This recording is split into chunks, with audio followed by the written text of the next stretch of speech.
उत्तर प्रदेश की सियासत में आज बुलडोजर सिर्फ लोहे की एक मशीन नहीं रह गया, बल्कि ये सुशासन, सख्त कानून और आम जनता के भरोसे का सबसे बड़ा प्रतीक बन चुका है।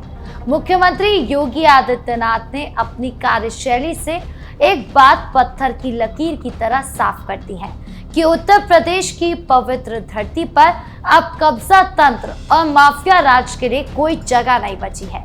आज की हमारी स्पेशल स्टोरी में बात होगी उस ताबड़तोड़ एक्शन की जिसने समाजवादी पार्टी के कई दिग्गज नेताओं और रसूखदारों की रातों की नींद उड़ा दी है। हम आपको दिखाएंगे कि कैसे एक तरफ हापुड़ में सरकारी तालाब की जमीन पर कब्जा करके बनाए गए सपा नेता के आलीशान महल को प्रशासन ने मिट्टी में मिला दिया, तो वहीं दूसरी तरफ चंदौली में विकास की राह में रोड़ा बन रहे दशकों पुराने सपा कार्यालय पर भी प्रशासन का पीला पंजा पूरी गर्जना के साथ चला।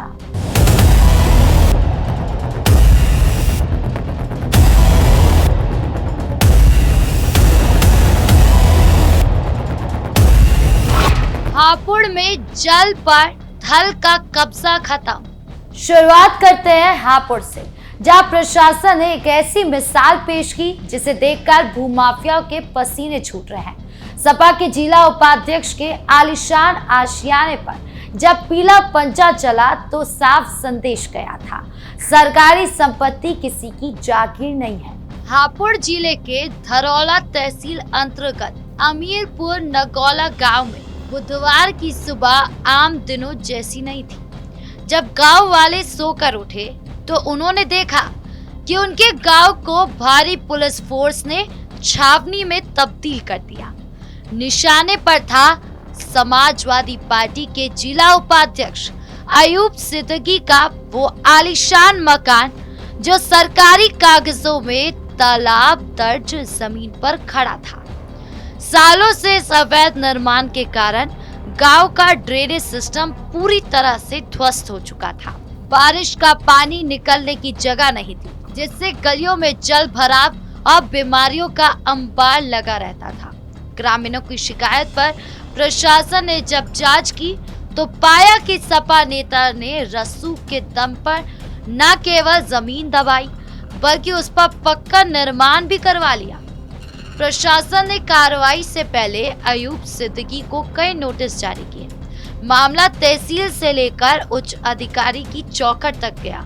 सिद्दीकी का दावा था कि उनके पास स्टे ऑर्डर है, लेकिन प्रशासनिक अधिकारियों ने स्पष्ट किया कि सार्वजनिक उपयोग की भूमि, विशेषकर जल निकायों यानी कि वाटर बॉडीज पर कोई भी निजी कब्जा सुप्रीम कोर्ट के आदेशों का उल्लंघन है।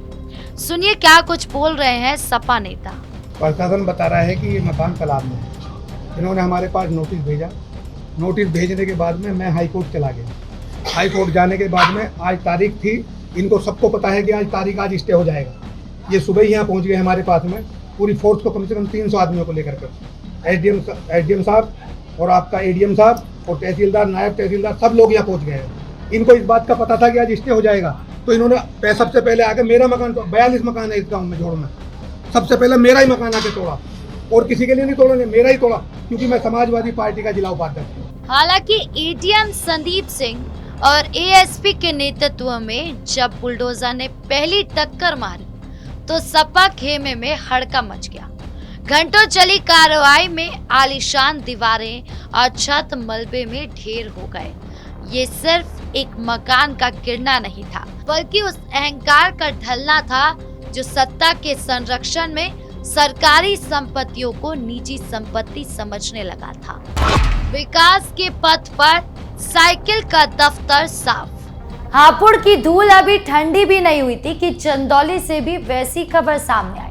पंडित दीनदयाल उपाध्याय नगर में विकास की गति को रोकने वाला दशकों पुराना सपा कार्यालय अब इतिहास बन चुका है। चंदौली में सड़कों का जाल बिछाया जा रहा है, लेकिन जीटी रोड और मुख्य मार्गों पर अतिक्रमण एक नासूर बन चुका था। यहाँ लोक निर्माण विभाग यानी कि पीडब्ल्यूडी की बेशकीमती जमीन पर समाजवादी पार्टी का पुराना कार्यालय दशकों से काबिज था। स्थानीय लोगों के लिए ये इलाका जाम का केंद्र बन गया था। सकरी सड़कों के कारण एम्बुलेंस तक फंस जाती थी। एसडीएम अनुपम मिश्रा और सीओ के नेतृत्व में जब भारी भरकम पोकलैंड मशीनें सड़क पर उतरी तो विरोध के सुर भी उठ गए। सपा कार्यकर्ताओं ने इसे राजनीतिक प्रतिशोध बताने की कोशिश की, लेकिन प्रशासन का रुख कड़ा था। रिकॉर्ड खंगाले गए तो पाया गया कि दफ्तर का एक बड़ा हिस्सा सरकारी जमीन को घेर कर बनाया गया था। मुख्यमंत्री योगी आदित्यनाथ का निर्देश स्पष्ट है, सड़कें चौड़ी होगी तभी व्यापार बढ़ेगा और तभी उत्तर प्रदेश दौड़ेगा। इसी विजन के तहत सपा कार्यालय के साथ साथ 200 से अधिक अन्य अवैध दुकानें और शेड को भी ध्वस्त किया गया। अब वहां 4 लेन सड़क का मार्ग प्रशस्त हो गया है। व्यापारियों का कहना है कि जो काम पिछले 20 सालों में नहीं हो पाया वो बुलडोजर ने चंद घंटों में कर दिया। अब भारी वाहनों की आवाजाही आसान होगी और चंदौली की सूरत भी बदल जाएगी। योगी का जीरो टॉलरेंस मॉडल। हापुड़ और चंदौली की ये तस्वीरें महज संयोग नहीं है, ये योगी आदित्यनाथ के उस जीरो टॉलरेंस अभियान का हिस्सा है जो 2017 से बिना रुके जारी है। उत्तर प्रदेश के राजनीतिक इतिहास में एक लंबा दौर ऐसा रहा जब सत्ता का सीधा अर्थ आधिपत्य और अतिक्रमण से जोड़ा जाता था। उस दौर में राजनीतिक रसूख केवल शासन करने का माध्यम नहीं, बल्कि सार्वजनिक संपत्तियों को निजी जागीर में बदलने का एक औजार बन गया था। माफिया और बाहुबली किसी भी दल के झंडे को एक सुरक्षा कवच या ढाल की तरह इस्तेमाल करते थे ताकि उनके अवैध निर्माणों और जमीनों पर कब्जे की ओर कोई आंख उठाकर भी न देख सके। पुलिस और प्रशासन भी अक्सर इन सफेद पोशों के रसूख के आगे बेबस नजर आते थे। लेकिन साल 2017 के बाद उत्तर प्रदेश की प्रशासनिक परिभाषा में एक बुनियादी बदलाव आ गया।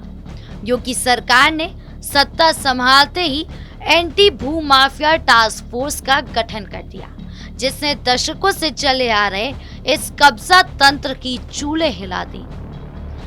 अब तक प्रदेश भर में हजारों हेक्टेयर सरकारी जमीन को भू माफियाओं के चंगुल से मुक्त कराया जा चुका है, जिसकी बाजार दर में कीमत कई अरबों डॉलर आकी गई। योगी सरकार की इस बुलडोजर कार्रवाई को केवल एक विध्वंसकारी कदम के रूप में देखना गलत होगा, क्योंकि इसके पीछे एक गहरा सामाजिक और आर्थिक दूरदर्शिता छिपी है।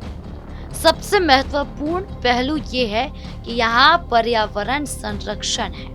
उत्तर प्रदेश के हजारों गांव और कस्बों में भूमाफियाओं ने उन तालाबों और पोखरों को पाट कर इमारतें खड़ी कर ली थी जो जल संचयन का मुख्य स्रोत थे।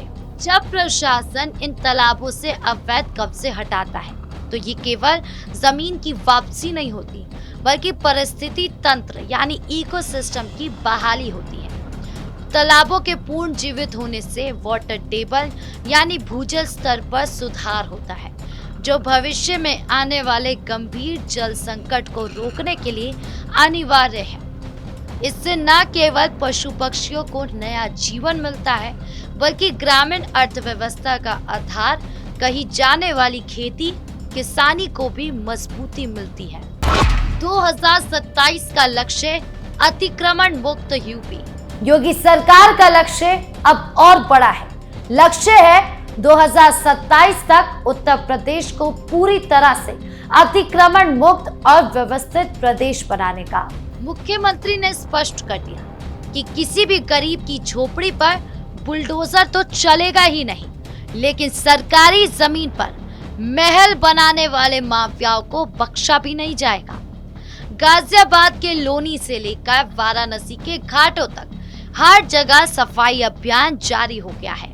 अवैध बस स्टैंड, अवैध पार्किंग और सड़कों के किनारे लगे अवैध धार्मिक या राजनीतिक ढांचों को हटाया जा रहा है। हापुड़ में जिस तरह ड्रोन से निगरानी रखी गई, वो दिखाता है कि प्रशासन अब तकनीक के साथ पूरी तैयारी से उतरता है। विपक्ष भले इसे चुनावी स्टंट या डराने की राजनीति कहते, लेकिन धरातल पर जो विकास दिख रहा है उसे नकारा ही नहीं जा सकता। सरकारी जमीनें अब पार्कों, स्कूलों और अस्पतालों के लिए इस्तेमाल की जा रही है। उत्तर प्रदेश में अब जुगाड़ और रसूख की राजनीति की एक्सपायरी डेट आ चुकी है। हापुड़ के तालाब की जमीन हो या चंदौली की सड़क, योगी का बुलडोजर सिर्फ निर्माण नहीं गिरा रहा, बल्कि उत्तर प्रदेश के भविष्य की नींव साफ कर रहा है। ये कार्रवाई एक चेतावनी है उन लोगों के लिए जो आज भी समझते हैं कि वो कानून से ऊपर है। सरकारी संपत्ति जनता की संपत्ति है और जनता की संपत्ति पर डाका डालने वालों का इलाज अब पीला पंजा ही है। विकास की इस दौड़ में अब कोई वीआईपी नहीं, सिर्फ यूपी का नाम और आम नागरिक सबसे पहली प्राथमिकता है। आप योगी सरकार की इन कार्रवाइयों को किस नजरिए से देखते हैं? क्या आपको लगता है कि नेताओं के अवैध निर्माणों पर यह प्रहार सही है? अपनी राय हमें कमेंट बॉक्स में जरूर बताएं। देखते रहिए कैपिटल टीवी उत्तर प्रदेश। धन्यवाद।